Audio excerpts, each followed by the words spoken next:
Hello friends, तो कैसे हैं आप सब। आई होप आप सब अच्छे होंगे। स्वागत है आप सभी का आपके अपने चैनल जुनून पढ़ाई का में। चलिए हम लोग न्यूज़पेपर से डेली एक खबर को डिस्कस कर रहे हैं। उसके क्रम में आज हम लोगों ने जो खबर को लिया है वो साइंस और टेक से संबंधित है। और हमने इसको कहाँ से लिया है तो दैनिक जागरण जो न्यूज़पेपर आता है उसमें की आज की ये खबर है। हालांकि डेली हम लोग वहीं से खबर देखते हैं, तो देख लेते हैं क्या है खबर और उसके क्या सकारात्मक क्या नकारात्मक पॉइंट्स हैं और क्या इंपॉर्टेंट पॉइंट्स हैं एग्जाम के पॉइंट ऑफ व्यू से। ठीक है, तो चलिए देखते हैं खबर क्या है। तो आप देखेंगे कि बेनू नामक एक क्षुद्रग्रह के पृथ्वी से टकराने पर मचेगी तबाही। तो ये तो मतलब कि खबर की टाइटल है, यानी कि इस नाम से ये खबर जो है वो न्यूज़पेपर में आई थी। चलिए हम लोग देख लेते हैं क्या है। तो ये एक एस्टेरॉयड है, वेनु क्षुद्रग्रह, यानी कि एक एस्टेरॉयड है जिसका नाम है वेनु। इसके पृथ्वी पर टकराने की संभावना जताई जा रही है और आपको बताया गया है इस न्यूज़ में कि कब ये टकरा सकता है और इसकी कितनी संभावनाएं हैं और इससे क्या कुछ तबाही आ सकती है, क्या कुछ परिवर्तन आपको देखने को मिल सकता है हमारे वायुमंडल में। तो चलिए देखते हैं।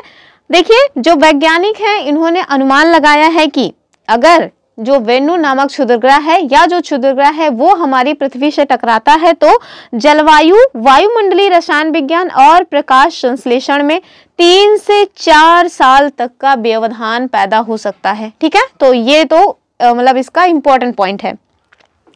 आगे देखिए कि ये जो खबर है ये कहाँ से मतलब कि आई हुई है, किनके द्वारा ये सारी बातचीत की गई है। तो जो अमेरिका की अंतरिक्ष एजेंसी है नासा, उन्होंने बताया है कि बेनू क्षुद्रग्रह वर्तमान में, यानी कि जो वर्तमान में उसकी स्थिति है उसके बारे में इन्होंने बताया है कि 1,86,000 मील अर्थात 2,99,000 किलोमीटर दूर है। ठीक है, यानी कि वर्तमान में उसकी स्थिति तो हमसे काफी दूर है, लेकिन यह हर 6 साल में पृथ्वी के लगभग करीब ही पहुंच रहा है। ठीक है, तो मतलब कि यद्यपि अभी इसकी जो स्थिति है वो हमारी पृथ्वी से बहुत दूर है, लेकिन यह हर 6 साल में पृथ्वी के सबसे करीब पहुंच रहा है और भविष्य में और भी करीब आ सकता है। आगे उन्होंने बताया है कि जो वैज्ञानिक हैं उन्होंने अनुमान लगाया है कि ये जो क्षुद्रग्रह है वो 2182 सितंबर में, अभी हमारे यहाँ 2025 चल रहा है, तो 2025 यानी कि 2000 पूरा पहले खत्म हो जाए, 2099 उसके बाद 2100 आएगा। तो आप देखेंगे कि 2182 के सितंबर में पृथ्वी से टकराने की इसकी संभावना बताई जा रही है। और ऐसा नहीं है कि मतलब कि 100% संभावना है, नहीं। अब देखेंगे कि ये जो संभावना है वो 2700 में से एक है, अर्थात यदि अगर मतलब कि इसकी संभावना कैसी है उसके लिए इन्होंने बताया है कि यदि आप किसी एक सिक्के को 11 बार उछालें और 11 बार या तो हेड या तो टेल आए, उसकी जितनी संभावना होती है उतनी ही संभावना इस एस्टेरॉयड के हमारी पृथ्वी से टकराने को लेकर के है, यानी कि बहुत ही ना के बराबर संभावना है। तो लेकिन यद्यपि ना के बराबर संभावना है लेकिन संभावना बताई जा रही है, तो चिंता का विषय है। ठीक है, आगे देखिए। आगे फिर आपको बताया गया है इसी न्यूज में कि क्या होगा यदि जो क्षुद्र ग्रह वेनु है वो हमारी ग्रह यानी कि पृथ्वी से टकरा जाए तो उसके क्या दुष्परिणाम होंगे, आगे की स्लाइड्स में आपको बताया गया है। तो अब देखिए कि कंप्यूटर सिमुलेशन पर आधारित नए शोध के अनुसार बेनू जैसे लगभग 500 मीटर व्यास वाले क्षुद्रग्रह के पृथ्वी से टकराने के बाद क्या कुछ परिवर्तन होता है ये बताया जा रहा है। तो इससे क्या मतलब निकल के आया कि जो वेनु जैसा क्षुद्रग्रह यानी कि जो वेनु क्षुद्रग्रह है वो भी लगभग 500 मीटर व्यास वाला होगा। ठीक है, तो यदि इस तरह का कोई एस्टेरॉयड हमारी पृथ्वी से टकराता है तो क्या होगा, तो जो हमारा वायुमंडल है उसमें 10 से लेकर के 40 करोड़ टन धूल जो है वो जमा हो सकती है, यानी कि बहुत ही बड़ा आंकड़ा है। 10 से लेकर के 40 करोड़ टन जो है धूल वो फैल जाएगी और इससे क्या होगा, इससे जलवायु, वायुमंडलीय रसायन विज्ञान और प्रकाश संश्लेषण में 3 से 4 साल का व्यवधान पैदा हो सकता है, यानी कि रुकावट पैदा हो सकती है। आगे देखिए, आगे आपको ये भी बताया गया है कि ये जो अध्ययन है वो किनके द्वारा किया गया है। तो यह जो अध्ययन किया गया है कि यदि इस तरह का कोई एस्टेरॉयड हमारी पृथ्वी से टकराता है तो क्या कुछ परिवर्तन होगा वायुमंडल में, कैसे 10 से 40 करोड़ तक की जो मतलब 40 से करोड़ टन की जो धूल है वो जमा हो सकती है। तो ये जो अध्ययन है वो दक्षिण कोरिया के बुसान में जो उनका मतलब कि राष्ट्रीय विश्वविद्यालय का IBS centre for climate physics है, जिसको ICCP कहा जाता है। यहाँ के जो शोधकर्ता हैं उनके द्वारा ये जो रिपोर्ट है वो दी गई है कि इस तरह का जो परिवर्तन है या इस तरह की जो समस्या है वो देखने को मिल सकती है यदि कोई ऐसा एस्टेरॉयड जो 500 मीटर व्यास वाला हो, इंक्लूडिंग जो मतलब कि वेन्यू है वो, यानी कि चाहे वेन्यू हो या इस तरह कोई और जो मतलब एस्टेरॉयड है, अगर वो हमारी पृथ्वी से टकराता है तो इस तरह का जो परिवर्तन है वो हमारे वायुमंडल में देखने को मिलेगा। और इसको किसके द्वारा पब्लिक किया गया है? तो दक्षिण कोरिया के बुसान राष्ट्रीय विश्वविद्यालय के IBS centre for climate physics, जिसको ICCP कहा जाता है, यहाँ के शोधकर्ताओं ने ये बात बताई है। आगे देखिए आगे क्या बातचीत की गई है। तो शोध में जो दूसरे शोध हैं उनमें क्या कहा गया है, उन्होंने तो ये बताया, लेकिन और भी बहुत सारे लोग इस पे जो है अपना अध्ययन कर रहे हैं। तो एक शोध में ये भी बताया गया है कि औसतन मध्यम आकार के जो क्षुद्र ग्रह हैं वो लगभग हर 100 से 200 हजार साल में लगभग एक बार पृथ्वी से टकराते रहते हैं। ठीक है, यानी कि कोई ये नई घटना नहीं है, लगभग हर 100 से 200 हजार साल में औसत मध्यम मतलब कि आकार के जो एस्टेरॉयड्स हैं वो हमारी पृथ्वी से टकराते रहते हैं। आगे इन्होंने बताया है कि इसका मतलब ये हुआ कि जो शुरुआती हमारे पूर्वज थे, शुरुआती जो मानव थे, उन्होंने आनुवांशिक प्रक्रिया पर प्रभाव डालने वाले इन ग्रहों के जो बदलने वाली घटनाएं हैं उनका अनुभव किया होगा। ठीक है, तो ऐसी आशंका जताई जा रही है कि जो हमारे पूर्वज हैं उन्होंने इन घटनाओं का अनुभव अवश्य ही किया होगा। आगे देखिए आगे हमें बताया गया है कि शोध में और क्या बताया गया है।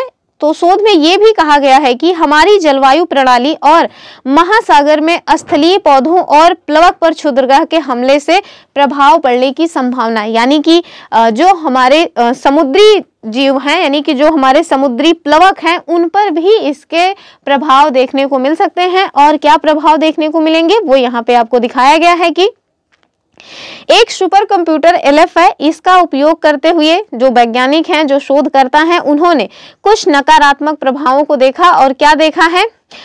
तो उन्होंने देखा कि पृथ्वी के साथ वेन्यू क्षुद्रग्रह के टकराव के लिए जो धूल प्रभाव परिदृश्य है उसको चलाया गया सुपर कंप्यूटर पर, और उसमें क्या देखा गया?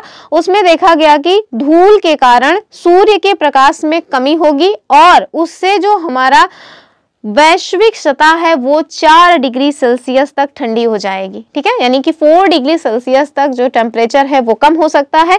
और इसके साथ साथ दुनिया भर में बारिश में औसतन 15% की कमी आ सकती है। ठीक है, यानी कि पहले तो टेम्परेचर जो है वो 4 डिग्री सेल्सियस तक कम हो जाने की संभावना है। साथ में जो बारिश हो रही है उस बारिश में भी 15 मतलब कि जो फीसदी या 15% जो कमी है वो हो सकती है। साथ में ये भी बताया गया है कि लगभग मतलब 32% यानी कि लगभग 32% जो ओजोन है उसमें भी कमी हो सकती है। तो ये सारे जो दुष्प्रभाव हैं वो देखने को मिल सकते हैं। आगे इन्होंने ये भी बताया है कि अचानक ठंड का प्रभाव और पौधों पर बढ़ने के मतलब कि जब अचानक से ठंड का प्रभाव पौधों पर बढ़ जाएगा तो उसके कारण क्या होगा? तो प्रतिकूल जलवायु परिस्थितियां पैदा होंगी, जिससे स्थलीय और समुद्री पारिस्थितिकी तंत्र में प्रकाश संश्लेषण में शुरुआती 20 से 30% की कमी आएगी। और यदि प्रकाश संश्लेषण में कमी आएगी तो दुनिया भर के जो खाद्य सुरक्षा है उसमें भारी गड़बड़ी पैदा होने की आशंका है। ठीक है, तो आप देखते हैं कि प्रकाश संश्लेषण के माध्यम से जो पौधे हैं वो अपना भोजन बनाते हैं और जो मनुष्य हैं, जो अन्य जीव जंतु हैं, वो इन्हीं पेड़ पौधों पर ही अपना मतलब कि गुजर बसर कर रहे हैं। तो जब मतलब प्रकाश संश्लेषण की जो क्रिया है वो प्रभावित होगी तो जाहिर सी बात है कि जो अन्य खाद्य वस्तुएं हैं वो भी प्रभावित होंगी। तो वही यहाँ पे आपसे बता रहे हैं कि यदि ऐसा होता है 20 से 30% की कमी आती है प्रकाश संश्लेषण में तो दुनिया भर में खाद्य सुरक्षा में भारी गड़बड़ी हो सकती है। ठीक है, आगे आप देखें कि सिमुलेशन के माध्यम से महासागर मॉडल के आंकड़ों को जोड़कर देखा गया तो क्या मिला? तो आप देखेंगे कि जो प्लवक हैं उनको लेकर के थोड़ा सकारात्मक चीजें देखने को मिली है। और वो क्या है? वो है कि जो प्लवक हैं उनमें जो वृद्धि है वो हो सकती है। आगे देखें, सिमुलेशन के आंकड़े से और क्या पता चलता है, तो इससे पता चलता है कि प्लवक की वृद्धि में अप्रत्याशित बदलाव आ सकता है। धूल में लोहे की मात्रा में बदलाव के कारण, यानी आप जानते हैं कि जो प्लवक है उनके लिए लोहा जो है ना वो मतलब पोषक तत्व के रूप में होता है, तो वही यहाँ पे बता रहे हैं कि धूल में जो लोहे की मात्रा है वो रहेगी, और जब धूल में लोहे की मात्रा होगी तो उसके कारण जो शैवाल है उनकी जो वृद्धि है वो प्रभावित होगी, और इससे क्या होगा, इससे समुद्री उत्पादकता में भी बदलाव आने की संभावना है। ठीक है, आगे देखिए, आगे और भी बातें बताई गई हैं। आगे ये कहा गया है कि समुद्री उत्पादकता में टकराव के बाद की जो वृद्धि है वो सिलिकेट समृद्ध शैवाल के लिए काफी मतलब स्पष्ट होगी, और साथ में ये भी बताया गया है कि उनके खिलने से जो जू प्लैंकटन है वो भी आकर्षित होंगे, और अत्यधिक फोटोप्लैंकटन और जू प्लैंकटन का जो खिलना है, यानी कि जो मतलब फोटोप्लैंकटन और जू प्लैंकटन अगर अत्यधिक मात्रा में हमारे यहाँ रहेंगे तो वो हमारे जीवमंडल के लिए वरदान साबित हो सकते हैं। ठीक है, तो यही कुल मिला के खबर थी। अब हम देख लेते हैं कि इस खबर में जो हमारे इंपॉर्टेंट पॉइंट्स हैं वो कौन कौन से रहे हैं। ठीक है, तो सबसे पहला तो यही इंपॉर्टेंट पॉइंट है कि जो ये किसके बारे में बातचीत हो रही थी, तो वेनु क्षुद्रग्रह यानी कि वेनु एस्टेरॉयड के बारे में बात हो रही थी, और इसको टकराने के लेकर के जो वैज्ञानिकों ने अनुमान लगाया है वो कब के लिए लगाया है, तो 2183 सन 2183 सितंबर में लगाया है। ठीक है, और यदि इस तरह की कोई घटना घटती है तो उसके क्या प्रभाव होंगे वो भी यहाँ पे बता दिया है हमने अलग अलग पॉइंट करके, कि वायुमंडल में 10 से 40 करोड़ टन जो है धूल फैल जाएगी। दूसरे में आप देखिए कि जलवायु, वायुमंडलीय रसायन विज्ञान और वैश्विक प्रकाश संश्लेषण में 3 से 4 साल तक का जो व्यवधान है वो पैदा हो सकती है। अगला देखें कि वैश्विक सतह जो है वो 4 डिग्री सेल्सियस तक ठंडी हो सकती है। दुनिया भर में बारिश में औसतन 15% की कमी आ सकती है।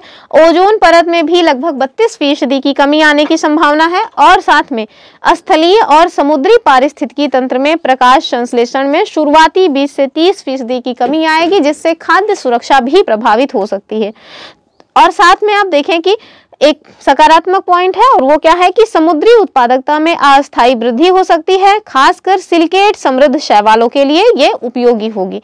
तो ये इसके इंपॉर्टेंट पॉइंट्स थे जो इस खबर में बताई गई थी। तो आई होप आप लोगों ने पूरी खबर देखी होगी। अगर आपने पूरी खबर देखी है तो आपको समझ भी आई होगी। और ये रही आज की अपनी वीडियो। आई होप आप लोगों को वीडियो अच्छी लगी होगी। अगर वीडियो अच्छी लगी है तो लाइक शेयर करना ना भूलें, चैनल को सब्सक्राइब करके रखें, और डेली न्यूज़ टॉपिक में आपको ऐसे ही कोई ना कोई न्यूज़पेपर की एक खबर डेली मिलती रहेगी। तो चैनल को सब्सक्राइब करके रखें। फिर मिलेंगे अपने नेक्स्ट वीडियो में, और हमारी जो लूसेंट पॉलिटी है उसके साथ जुड़ना ना भूलें। साथ में जो एनसीईआरटी हिस्ट्री हम लोग करा रहे हैं उसके साथ जरूर जुड़े रहें।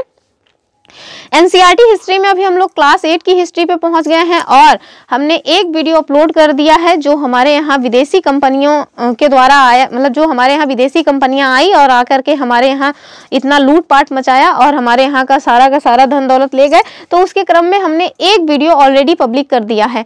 अगली जो वीडियो है उसको हम लोग हो सकता है आज या तो फिर कल देखेंगे, जिसमें हम लोग जो आंग्ल मराठा युद्ध है वो देखेंगे, और साथ में जो आंग्ल मैसूर युद्ध है वो भी देखेंगे। तो इन सारी वीडियोज के साथ जरूर बने रहें। चलिए फिर मिलेंगे अपनी अगली वीडियो में, तब तक के लिए बाय बाय एंड जय हिंद।